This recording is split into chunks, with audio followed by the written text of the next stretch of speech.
Ya, assalamualaikum warahmatullahi wabarakatuh. Bosku, ketemu lagi dengan kita Raja Masteran Channel ya. Di video kali ini kita akan membahas tentang dampak negatif dari settingan tinggi ya. Bagi teman-teman yang ingin mencoba burungnya settingan tinggi atau sudah terlanjur pakai settingan tinggi, coba simak video ini sampai akhir karena banyak sekali dampak negatifnya. Karena selain ada dampak positifnya, tentu banyak sekali dampak negatifnya untuk settingan tinggi ini ya bosku ya. Simak sampai akhir, jangan di skip-skip, oke?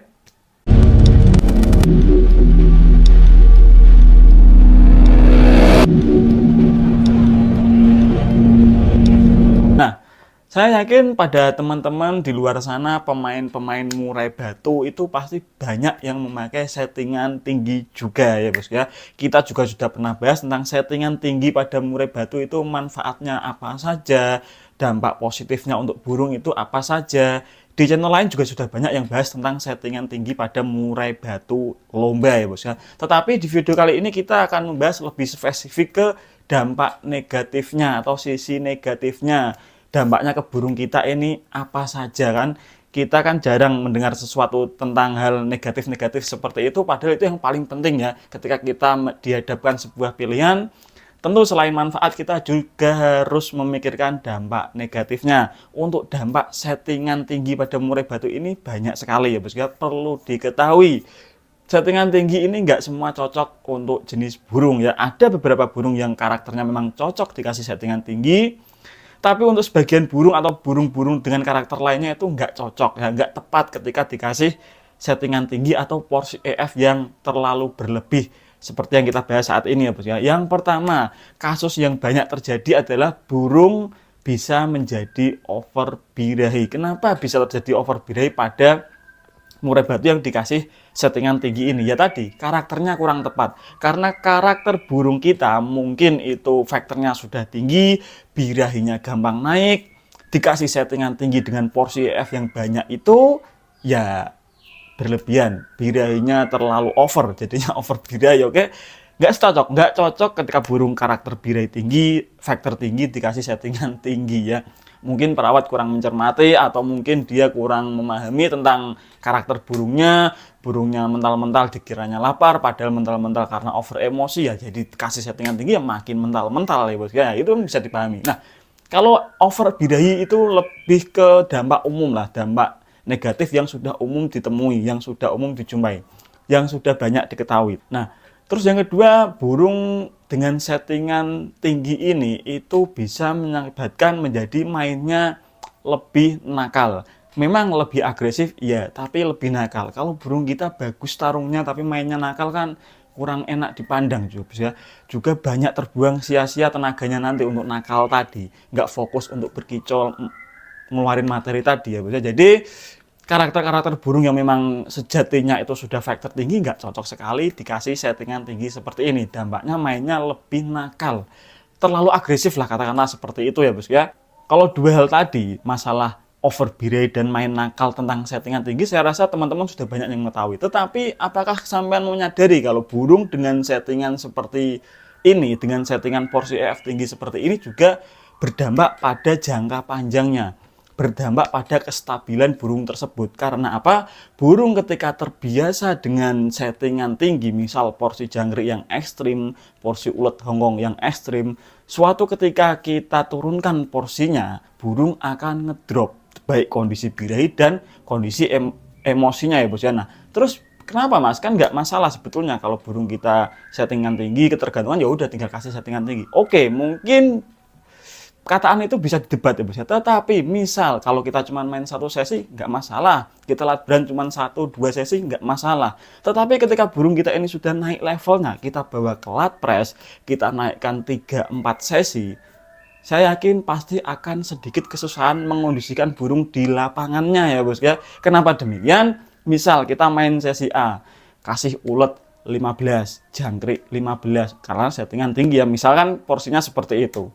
Burung kerja bagus, kita main sesi B, kita kasih lagi jangkrik 15, ulet 15. Burung oke kerja bagus, kita main lagi sesi ketiga, kasih 15, jangkrik 15. Nggak bakal jalan ya. Itu yang dimaksud dengan ketergantungan. Kenapa nggak bakal jalan? Terlalu over bos ya. Nggak mungkin kan burung kasih setutan sebanyak itu persesinya kan nggak mungkin. Pertama itu nggak mungkin, kedua merusak burung juga nantinya karena kestabilan burung itu kan paling utama ya bos ya. Kita punya burung bagus, cuman bagusnya sebulan 2 bulan ngapain juga, nggak bakal jadi burung istimewa. Kita punya burung bagus tapi cuma bisa main 1 sesi ya percuma juga ya bos ya. Ya minimal itu 3 sesi lah. Apa supaya apa ketika kita main event jauh itu nggak rugi di perjalanan, nggak rugi jauh-jauh datang dari rumah cuma main 1 sesi ya bos ya. Nah itu tujuannya seperti itu. Nah terus yang dimaksud dengan ketergantungan ini sangat sangat menyusahkan kita ketika kita main di acara yang sesinya banyak. Kita main pengen 3-4 sesi. Oke mungkin kita sesi pertama bagus, kita redamnya mungkin pakai mandi. Nggak mungkin juga kita mandikan burung setiap turun sesi sampai 3 kali kan nggak mungkin ya bos ya. Itu sangat merepotkan kita sendiri, oke. Jadi masalah tentang settingan tinggi pada murai batu ini sebetulnya yang paling berbahaya itu dampak jangka panjangnya ya bos ya. Karena selain agak kesusahan saat kita mengondisikan di lapangan ketika kita ingin main 3-4 sesi tadi, settingan tinggi pada murai batu ini juga bisa mengakibatkan burung kita menjadi cabul, oke? Kenapa demikian? Misalkan logikanya seperti ini, burung terbiasa harian makan 15 pagi sore, settingan lombanya dinaikkan jadi 20 atau mungkin 25 atau mungkin 30, itu kan makin tinggi ya bos. Nah, suatu ketika kita kurangin porsi EF-nya, burung jadi lapar, jadi burung terbiasa makan jagal 15, tiba-tiba kita turunin jadi 5 misal karena kondisinya overbirahi tadi, burung kan jadi lapar. Dia masih nyari-nyari extra fooding karena terbiasa makan banyak, tiba-tiba makan cuma sedikit. Alhasil dia nyerang sayapnya, nyerang dadanya sendiri, nyerang ekornya sendiri.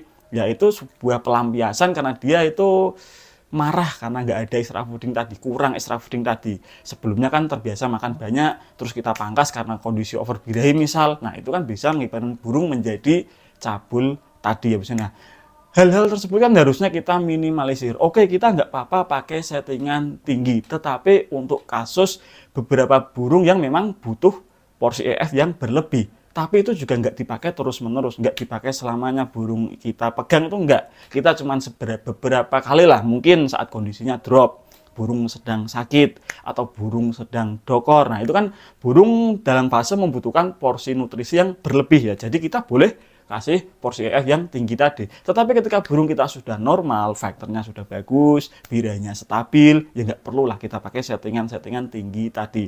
Karena selain dampak positif, dampak negatifnya juga lumayan banyak dan banyak teman-teman yang kurang menyadari tentang hal ini ya bos ya.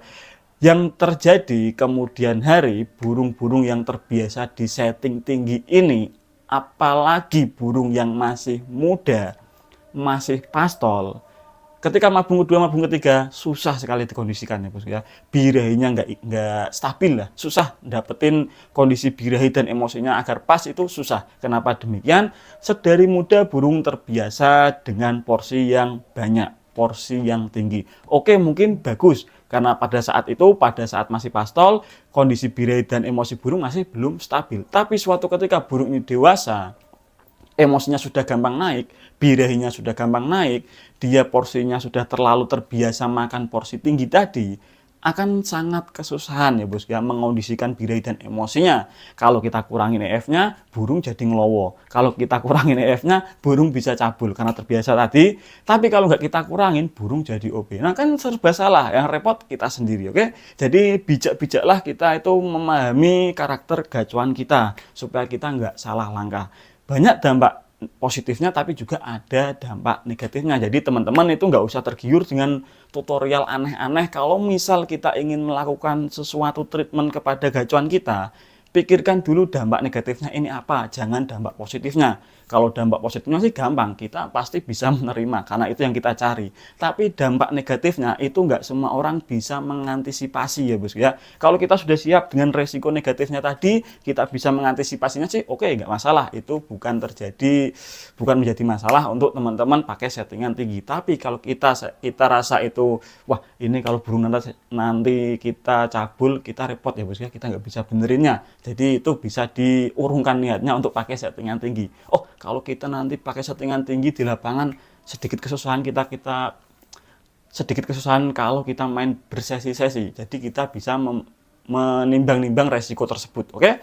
Terima kasih teman-teman yang sudah menyimak video ini sampai akhir. Jangan lupa like, komen, dan subscribe Raja Masteran Channel. Kalau ada yang ditanyakan, tulis saja di kolom komentar ya bosku ya. Saya Raja Masteran Channel undur diri. Wassalamualaikum warahmatullahi wabarakatuh bosku.